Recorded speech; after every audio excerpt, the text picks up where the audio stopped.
చిత్తశుద్ధితో ఏ పని సంకల్పించినా ఖచ్చితంగా సత్ఫలితాలే వస్తాయి. కొత్త ఆలోచన విధానాలతో ముందడుగు వేస్తే విజయం వెతుక్కుంటూ వస్తుంది. మనం చేసే పనిలో చిత్తశుద్ధి, ఆలోచనలో స్పష్టత, నవ్యత, బాధ్యత, జవాబుదారీతనం ఉంటే వెన్ను తట్టేందుకు అనుభవజ్ఞులు ముందుకు వస్తారు.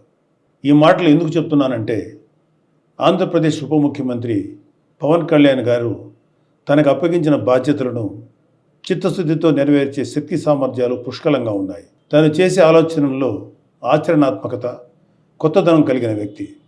అన్నిటికీ మించి తనకు వచ్చిన బాధ్యతను హోదాకి, దర్పానికి చిహ్నాలుగా భావించరు. జవాబుదారీతనంతో నిర్వర్తిస్తారు. అందుకే గౌరవ ప్రధానమంత్రి శ్రీ నరేంద్ర మోడీ గారి నాయకత్వంలోని కేంద్ర ప్రభుత్వం గత 100 రోజుల్లో ఆంధ్రప్రదేశ్ రాష్ట్ర పంచాయతీరాజ్ గ్రామీణాభివృద్ధి శాఖకు ఇతోధికంగా ప్రోత్సహిస్తూ నిధులు విడుదల చేస్తుంది. గౌరవ ముఖ్యమంత్రి శ్రీ చంద్రబాబు నాయుడు గారి అనుభవం, గౌరవ ఉప ముఖ్యమంత్రి గారి చిత్తశుద్ధి, జవాబుదారీతనం కలబోసిన ఆంధ్రప్రదేశ్ ప్రభుత్వం పాలనపై కేంద్రానికి విశ్వాసం కలిగింది. ఈ రాష్ట్ర అధికార పీఠం నుంచి ప్రజలచే నెట్టివేయబడిన జగన్ రెడ్డి అధికారంలో ఉన్నప్పుడు కేంద్రం ఇచ్చిన వేల కోట్ల నిధులు మాయం చేశారు. ఆ నిధులు ఏం చేశారో తాడేపల్లి ప్యాలెస్ టు బెంగళూరు బంగ్లాకు టూర్స్ వేస్తున్న వ్యక్తికే తెలియాలి. అందుకే గత ఆర్థిక సంవత్సరంలో కేంద్రం ఆంధ్రప్రదేశ్ పంచాయతీరాజ్ శాఖకి తగినన్ని నిధులు 15వ ఆర్థిక సంఘం నిధులు ఇవ్వలేదు. పాలకులు మారారు.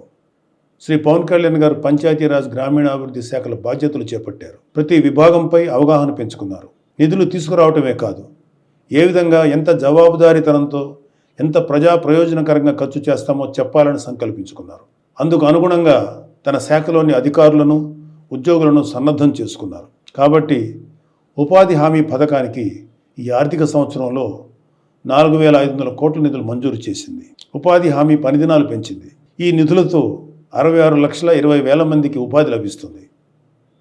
ఈ పనుల వల్ల 42 లక్షల పేద కుటుంబాలకు పని లభిస్తుంది. 4,500 కోట్ల విలువైన ప్రజల అవసరాలు తీర్చగలిగే పనులు చేసుకోగలం. ఈ నిధులను అన్ని గ్రామాలకు కేటాయించి పనులు మొదలుపెట్టించారు శ్రీ పవన్ కళ్యాణ్ గారు. ఆ పనులు కూడా ఎక్కడో ఆఫీస్ గదులు కూర్చొని నిర్ణయించడం కాదు, ప్రజలే తమ గ్రామానికి ఏ పనులు చేయించుకోవాలో నిర్ణయించుకోవాలి. అందుకు గ్రామసభ వేదిక కావాలని సంకల్పించారు. రాష్ట్రంలో 13,326 పంచాయతీల్లో ఒకే రోజు గ్రామసభలు నిర్వహించేలా ప్రణాళిక రూపొందించి అమలు చేసి విజయవంతం చేశారు. గ్రామసభ ద్వారా తీసుకున్న నిర్ణయాలకు ఒక పవిత్రత వస్తుంది. ఆ నిర్ణయానికి తిరుగుండదు.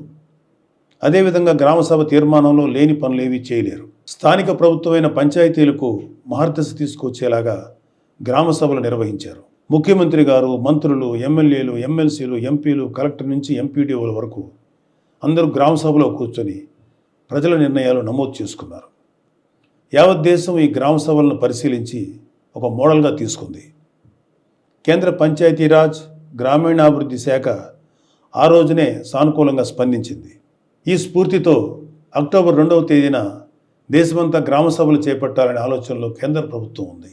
ఆంధ్రప్రదేశ్లో నిర్వహించిన గ్రామసభలు ప్రపంచ రికార్డు సృష్టించాయి.